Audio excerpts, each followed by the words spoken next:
Well, I was the first American woman to do a Hong Kong movie, and I didn't know that. When I went over there, I thought they were going to make me look like I was Asian. I thought I would have, because I saw the old Chinese movies, I thought I'd have long black braids, you know. I thought I'd be swirling my head with the razor blades, and, you know, I'd have the Chinese costumes on. They go, no, you're going to be a cop from England. And I was like, what, a cop from England, you know? And I think everybody was a little leery of me at first, because they were like, oh, wow, here's this like 5'3" petite woman coming in and fighting.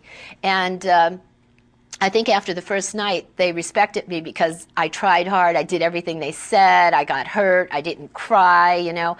And I think that they started considering me as one of their own. They gave me a Chinese name, which was La Fu Loc, and I kind of fit in, you know, even though I was like an outsider coming in, and I stayed in Hong Kong and did a lot of films there. I think that I've earned the respect that, you know, that I wasn't what they thought. You know, that, oh, I broke a nail or something like that, that I really gave 110% in the fights.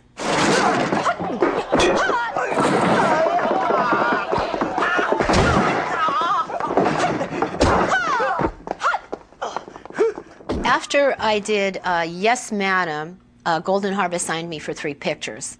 And I was supposed to do the one with Jackie Chan, Armor of God, and that's when he got hurt, and they postponed it, so they put me in Righting Wrongs instead of that. So that was my first film for my contract with Golden Harvest.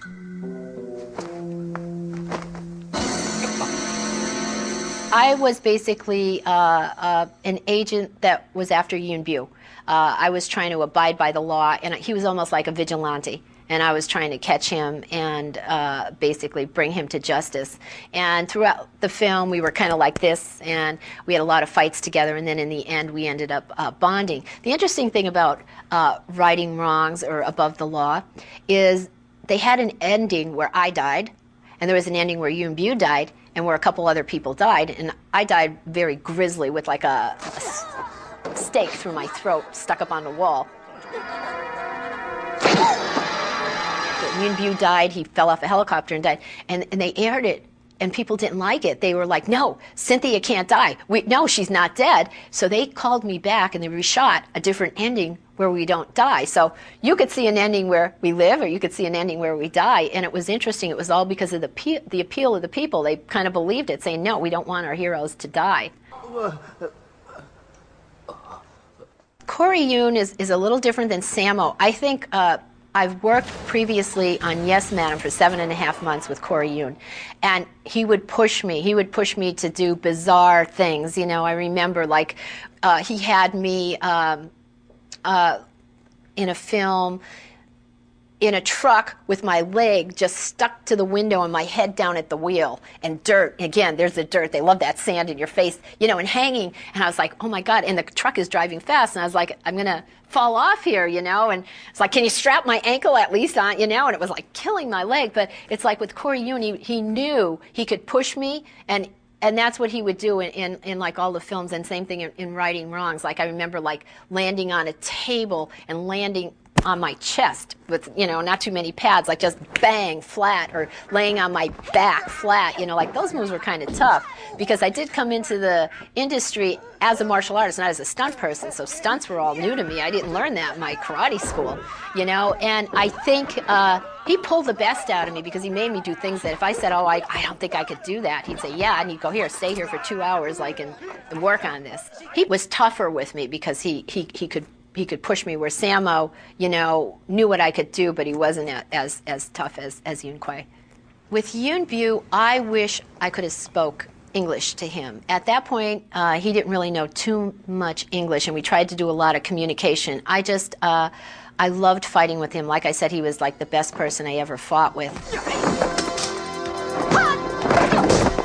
He just amazed me, and I remember he got hurt on that film. There's a scene where he jumps from a balcony down to the ground, and it's quite high. And basically what they did is they took the grass and they picked it up and they put a mat, just a thin little mat on it, and he jumped down, and I think he hurt his back.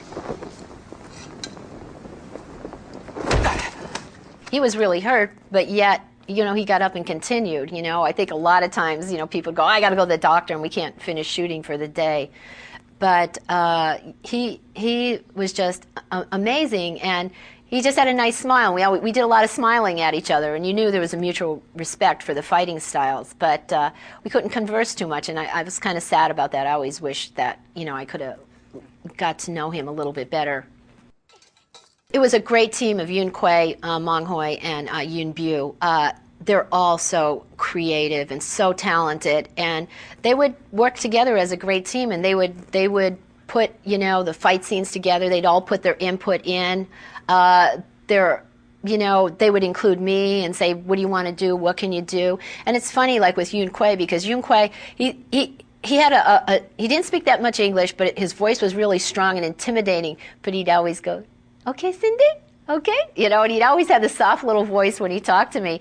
And it was funny, I know when we were shooting a scene, right, I had to do the scene with Yoon Bu, and Yoon Kwai would try to speak English for me, and he'd go, closer, you know, and I'd go, closer, Cindy, closer, right? So I was literally like this close to Yoon Bu's face, like saying the line. I was going, oh, this is weird. And what he was saying was further, further, further, and he had closer mixed up, and I was like, who knew? You know, I was like, this close it was. Oh, maybe that's Hong Kong filming. Maybe, you know, they really like you to talk that close to each other.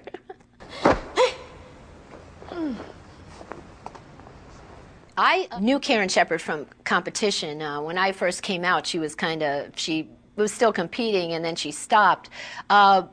We weren't that great of friends at that time. We've become friends over the years. But I think what happened is Yoon Kwai came to me, and he gave me 3 names of people to do a whip with me, you know, and I thought Karen was the best. I said, you know, let's get Karen. And she was great. I mean, she was really, you know, we got hurt, we bonded.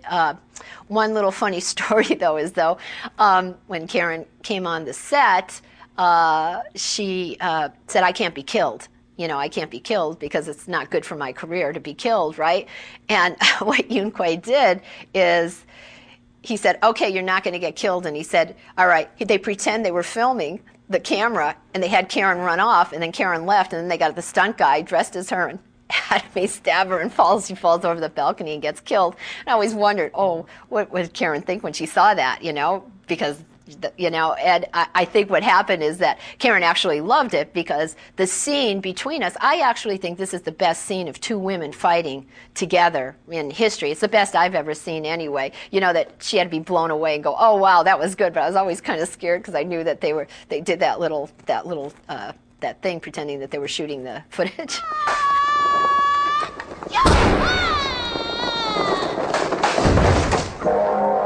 The fight scene with Yoon Bu in the apartment was very complicated. It was very tricky. At that point, my knee was still bothering me from the last